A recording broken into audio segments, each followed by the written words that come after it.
Ah, Faeria. A game that captures the hearts of all those who touch it, and just as quickly breaks them once players realize the game no longer gets updates.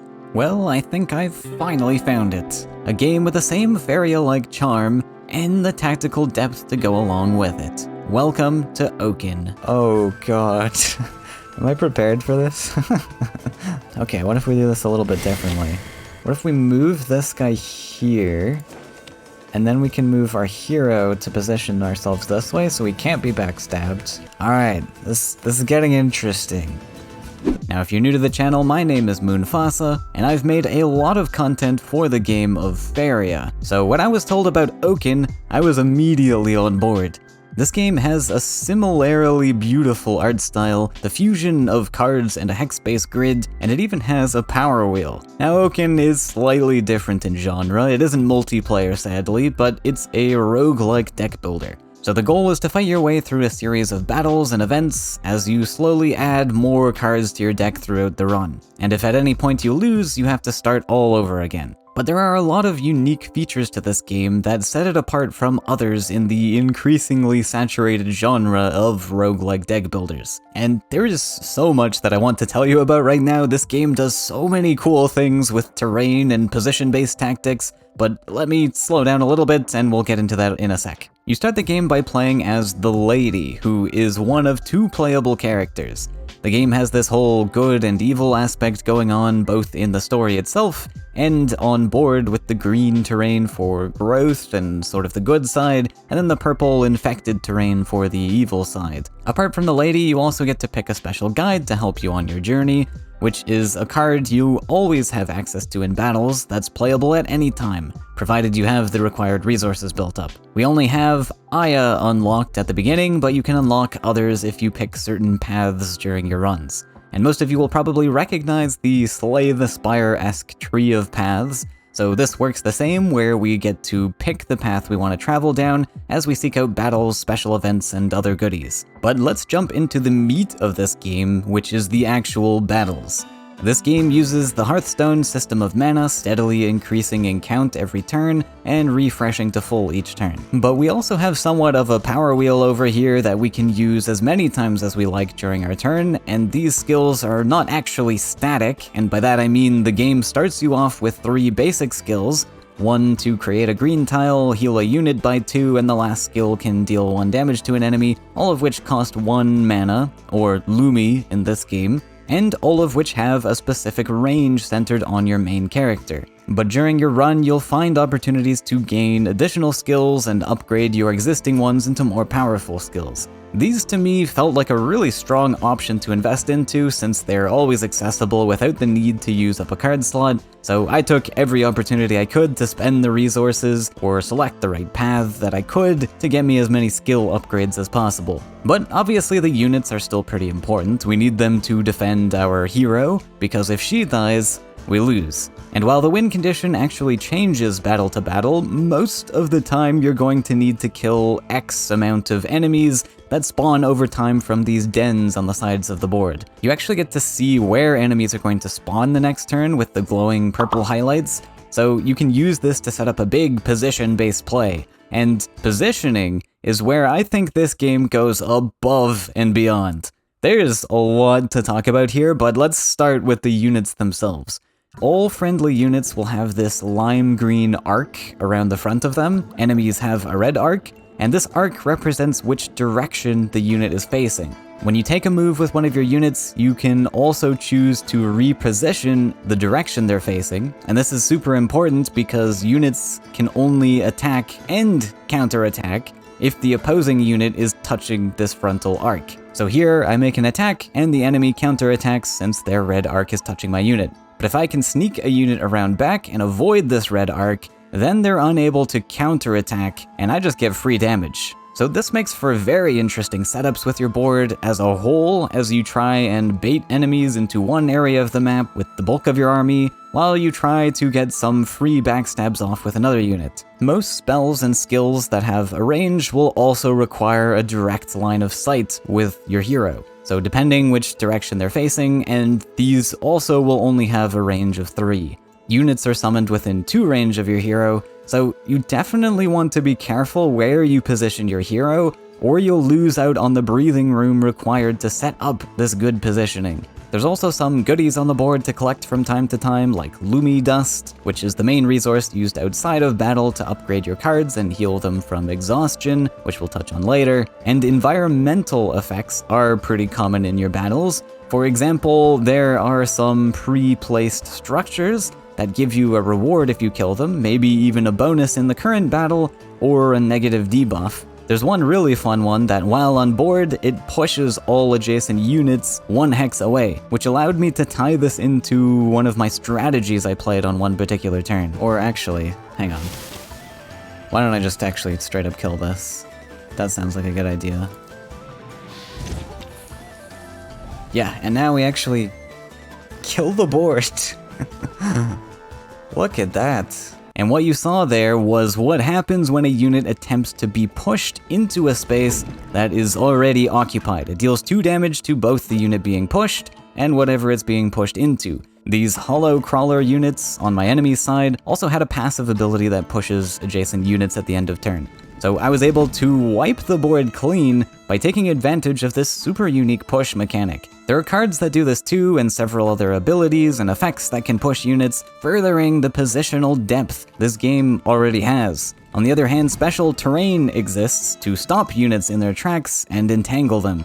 Some battles even have terrain that slowly appears on board over the course of time with a warning timer, so you can prepare to dodge these incoming spaces, or set up a push mechanic on an enemy to force them into deadly falling debris. Other on-board positioning mechanics exist in the form of carvings, which are these colored runic symbols you see. Whenever a unit enters these spaces, they gain a temporary buff such as a boost in power or movement speed. So once again, you could take advantage of push mechanics to optimize how many times you can step your units onto these carvings, because carvings stay on board permanently. They also provide a small little objective to fight over. If you don't defend these spaces, the enemy is going to use them and gain that slight boost instead. There are then, of course, the green and purple tiles, which I briefly mentioned, that you and the enemy are kind of fighting back and forth to create. And since I played as the good guys, I had special effects and cards that interacted with these green tiles, and one effect even that dealt damage at the end of turn to enemies if they stayed on these green spaces. The card system itself has some really interesting mechanics to it. If you're familiar with roguelike deck builders, you'll know that most of them rely on a deck of cards that you slowly add to over the course of your run, and meanwhile in individual battles, as your units die and spells are played, these get added to a discard pile and shuffled back into your deck once all cards are used. Oaken uses a very similar system, except any units that die or spells that are used will become unstable for the rest of the battle.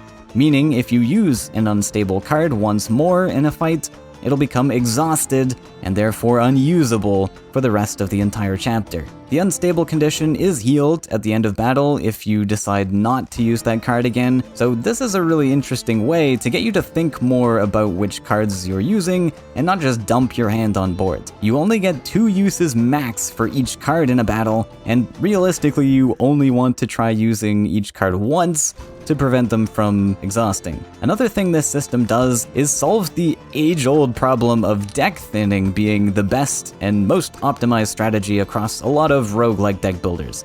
Because your discard pile will always cycle back into your deck, it's often beneficial in other games to have the smallest possible deck size, so you just get to play the best cards over and over again. Roguebook, for example, tried to solve this issue by giving players bonuses for reaching certain deck sizes as an incentive. And I don't even think it worked as intended anyways. I often still felt like a small deck size was the best strategy in that game. But in Oaken, it felt like I actually wanted more cards in our deck, so I didn't have to exhaust my cards and run out of things to play. And I think the way that they did this is a very natural feeling solution to the problem, as opposed to the more maybe ad hoc solution that Roguebook went with.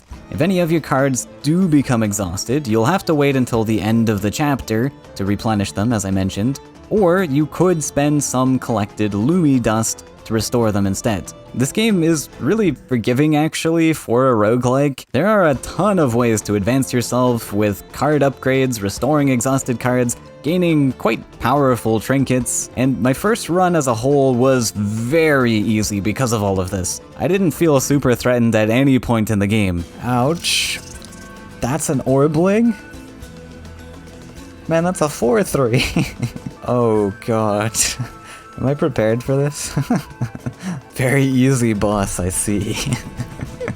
It's easy, trust. But after completing a run, you can start to add more challenging modifiers to make your runs more difficult. It's worth noting that my entire channel is built around positional cardboard games, so if you're not as familiar with the genre, it might be a greater challenge to you, but definitely an easy first ride if you've played games like Faeria or Roguebook before. Like I said though, this is as far as I got, just one run, which took me about 5 hours. I have no doubt that the game will get more challenging as I play more runs, but I do think we have access to a lot of very tricky mechanics that a human player can exploit, whereas an AI I could see would struggle. Just to be clear, this is only speculation, I'd have to play more, but this is the same sort of thing I saw in the Civilization series, which I used to play a ton of. I know it's a slightly different genre, but Civilization 6 brought so many cool and tricky mechanics to the table. It looked awesome on paper, but the AI just couldn't match a human's ability to micromanage all of the subtle ways the devs added to gain bonuses in that game, and I feel like the same thing might end up being true here with all of the positional requirements and bonuses you can gain on boards. Now, if you're a casual gamer, this really won't matter. You might in fact like this game even more because you get to bully the AI around a lot and feel mighty and powerful, but if you're looking for a super difficult challenge, I have the sneaking suspicion this might be a tough one to deliver on. Which leads me to the next topic that I've been most excited to talk about.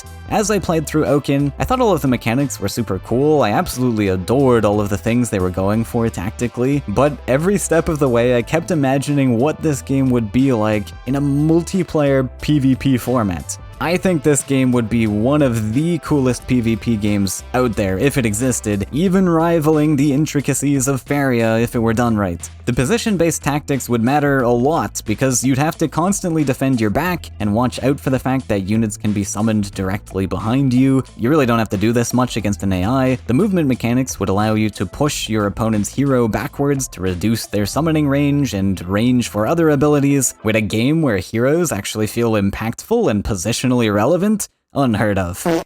Of course, Oaken in its current state has all of these boons as well, and I don't want to shy away from the impact this game has had on me. I really did like the game's mechanics, but bullying an AI to set up the perfect positioning to double move my unit that I had placed on a carving of speed to stab one of their units in the back, and then get a double kill with Aya's highly positional enter the battlefield effect in order to open up a new space to safely move my near-dead hero out of trade range is just not as satisfying as if I had done that to a real thinking human opponent, because the AI didn't know any better. I don't feel like I earned it as much. But my own desires for future Oaken aside, I think this game is definitely worth checking out if you're into the cardboard gaming space. Let me know what you thought of this one down in the comments, and if you want to check out more roguelike deck builders I've played in the past, definitely check out my review of Roguebook, made by the same developers as Faeria. If you end up liking Oaken, you'll also love that game. I also recently added a members feature to the channel, so if you're a longtime viewer of the channel and you like what I do, consider throwing a toonie my way for some exclusive emotes to use down in the comment section. But that's all I have for today. Thanks for watching, and I'll see you next time.